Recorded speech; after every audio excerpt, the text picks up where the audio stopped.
శ్రీ గురుభ్యో నమ. హరి ఓం. అందరికీ నమస్కారం. ఓం శ్రీమాత్రే నమ. టీవీ ప్రేక్షకులకు స్వాగతం.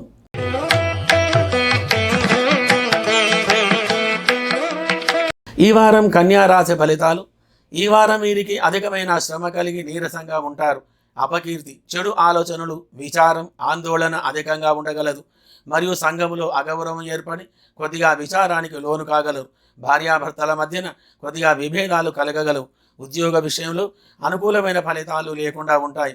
ఉద్యోగం చేసేవారికి ఆ యొక్క రంగంలో అధికారుల వలన ఇబ్బందులు ఏర్పడగలవు. ఇంట్లో ఉన్నా కానీ అపవాదులు మిమ్మల్ని వెతుక్కుంటూ వస్తాయి. ధనం వృధాగా ఖర్చు చేస్తూ ఉంటారు. వివాహ సంబంధం వచ్చినా కానీ కుదరకుండా ఉంటుంది. మీరు చేసేటువంటి యొక్క అన్ని పనుల యందు ఆటంకాలు కలిగి మనశ్శాంతి లేకుండా ఉంటారు.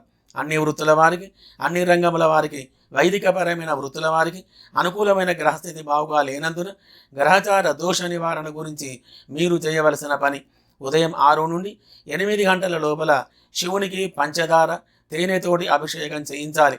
మరియు బుధగ్రహానికి అభిషేకం చేయించి పెసర్లు దానం చేయడం వలన మంచి ఫలితాలు మీకు కలిగి సుఖంగా సంతోషంగా ఉండగలరు. శుభం భూయాత్.